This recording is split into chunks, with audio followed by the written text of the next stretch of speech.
I have in my hand right now our favorite camera for shooting weddings in 2026. Well, and it's this one right here, the Nikon Z6III.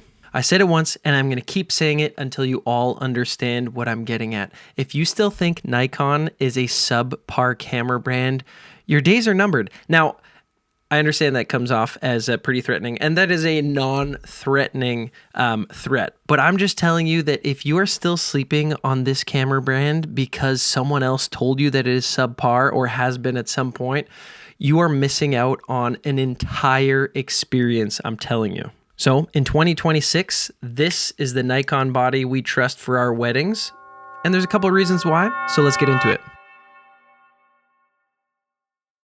As wedding photographers, we are looking for some very particular things when it comes to shooting weddings, but specifically picking a camera for our wedding days. And the four things that we're really looking for, and that I'm specifically looking for, are going to be color science, reliability, usability, and skin tones. Because if your camera is not rendering skin tones well, and it's making your editing process take longer and longer to get everything looking the way you need and you want, you're probably shooting with the wrong camera. Now, the Z6III feels like Nikon is kind of like evolving what used to be our favorite camera for shooting weddings, which was the Z5. But the Z6III feels like the Z5's like older brother slash maybe even like dad or something, like older father figure kind of thing that like the Z5 aspired to be but didn't end up being, like, or maybe it's the older brother that like succeeded where the Z5 didn't. I don't know what I'm getting at. But all I'm saying is, if you've seen this video here,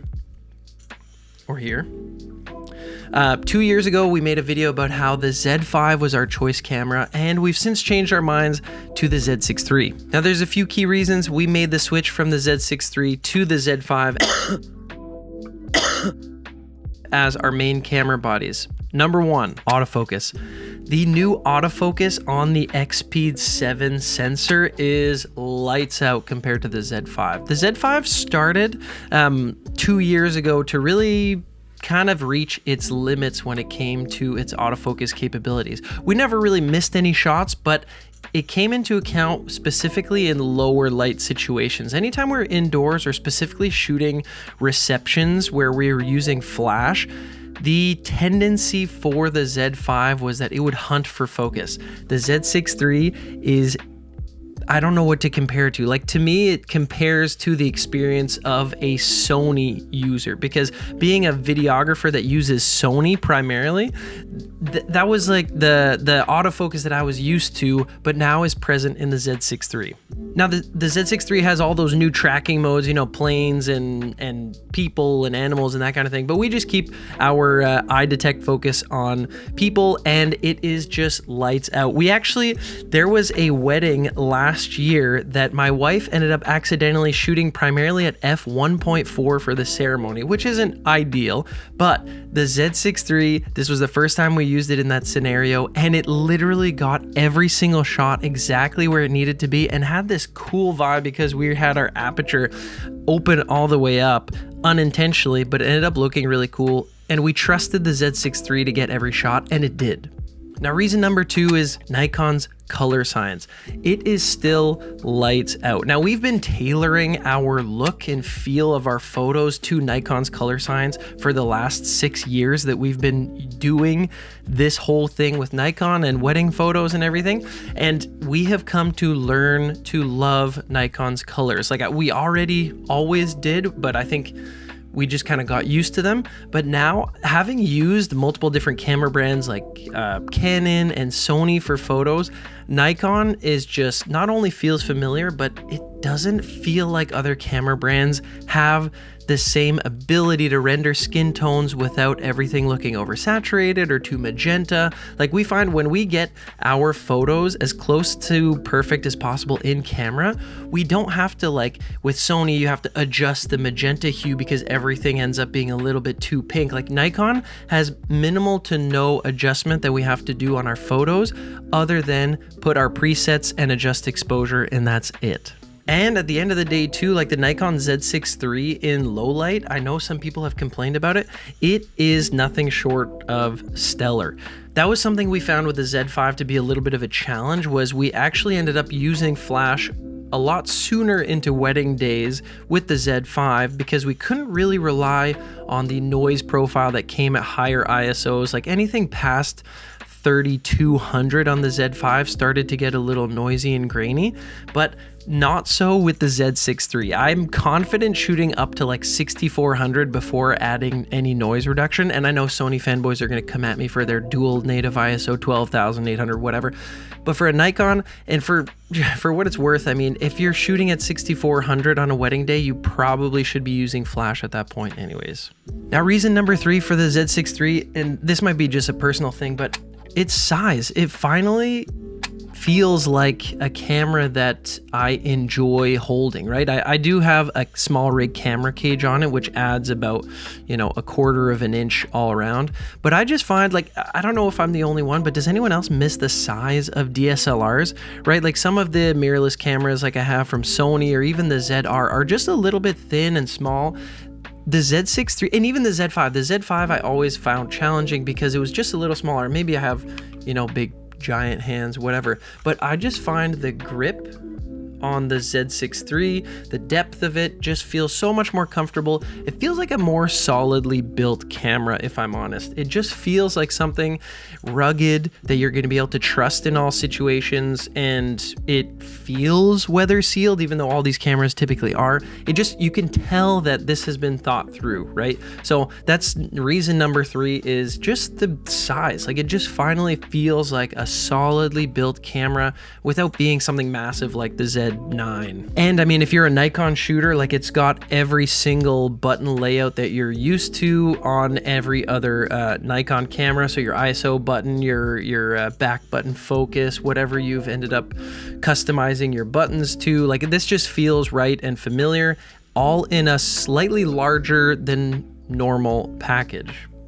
I feel like there's a joke somewhere there, but whatever. So reason number 3, size of the body is finally something nice and hefty. Okay, reason number 4, and this is like reason 4 and 4.5. These are 2 of my favorite features on the Z6III. Number 1 is that battery life, or number 4 is that battery life.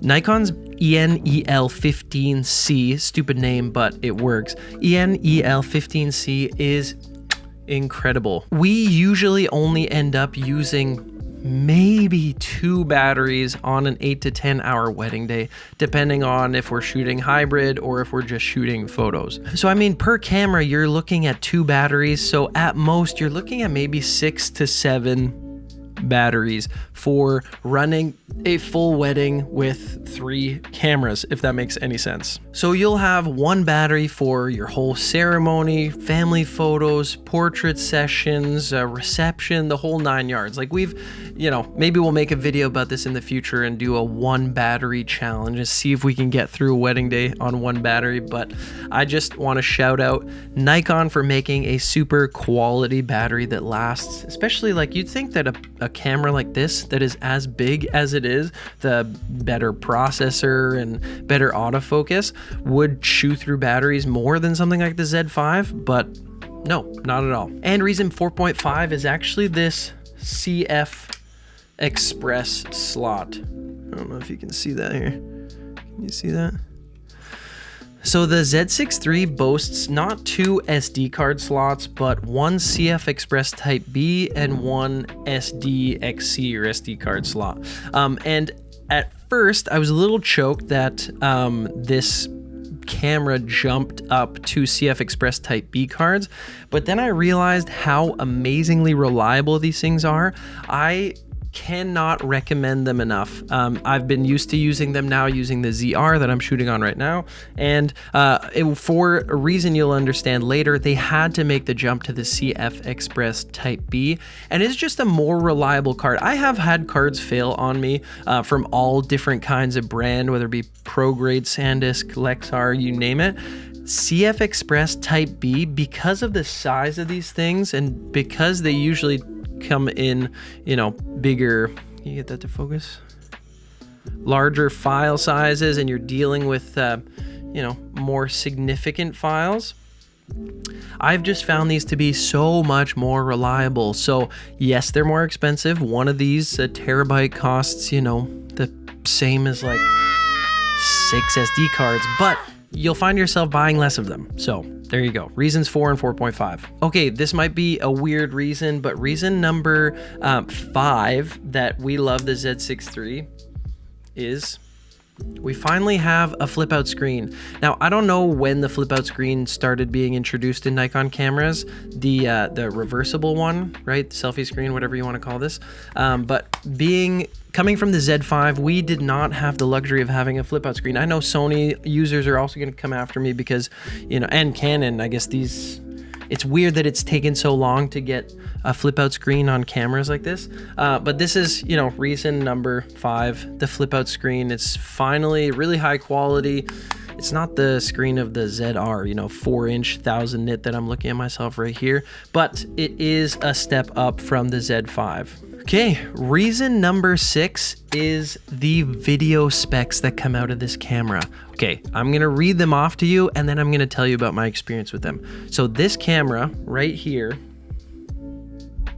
okay, this camera right here, this sensor right here,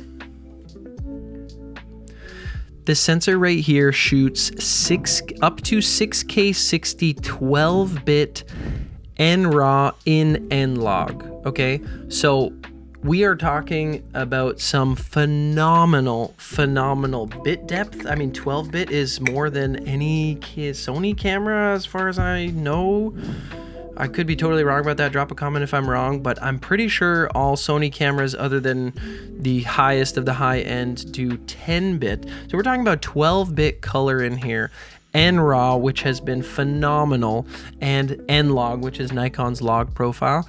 So if you are a hybrid shooter, or if you are a primarily Nikon wedding photographer that has been asked over and over again to the point where you're considering becoming a hybrid shooter, the Z6III is going to be my #1 recommendation for Nikon photographers that are looking to expand into also offering video. The video coming out of here is incredible. This was actually the only camera I brought with me on my recent Japan trip with my family, and here's a couple clips from that trip.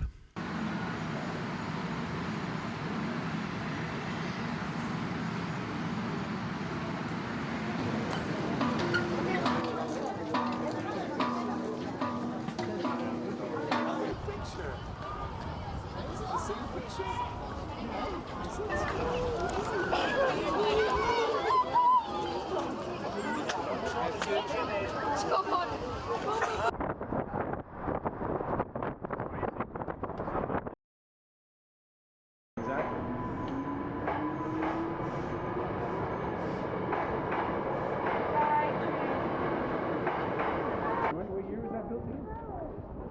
700. Now these were graded super quickly, but I love the image that comes out of both the photo side and the video side of this camera. So if you are looking for video performance but a hybrid camera, don't go Sony. If you already have Nikon glass, this is one to go with. So that's it. 6 reasons why the Z6III is our pick for Nikon photographers, but also any photographer out there. We highly recommend Nikon over anything else. I'm going to drop a couple affiliate links in the description of just accessories that I've also put on my Z6III to make it super functional, as well as a link to pick up the Z6III if you so desire. But honestly, whether it's me or my wife shooting, the Z6III has just taken our ability to shoot photos confidently to the next level. So if you're looking for something that you can literally always count on, the Z6III is going to be the upgrade for you. And we're talking like when it goes on sale, you can pick one of these up, and the adapter, the FTZ2 adapter, for about $3,000 total. So for what it's worth, this is an incredible value hybrid wedding camera, in my opinion. right? So we picked this one up, and that's the other thing too. I'm going to quickly mention, if you have older Nikon glass, the FTZ2 adapter, you do not lose that incredible autofocus from the new XP7 sensor. So don't be afraid to upgrade to the Z6III, because we have not regretted it. Okay, if you have had any experiences with the Z6III, let me know down below. Thanks for sticking with me today. I am very excited to be back. It's been tough to get into the YouTube grind again with a 3 jobs and this being a hobby and also trying to do something with it. And so anyways, if you're around for the ride, or if you want to stick around for the ride, drop a sub, leave a comment, let me know you enjoyed this video, or let me know that you hate the Z6III. Let me know that you even watched the video to the end by saying, what should our catchphrase be? If you watch to the end of this video, say holla down in the comment section. I'm curious to see if anyone watches this all the way to the end. My name is Matt. Thanks for being here. I'll catch you in the next one. Peace.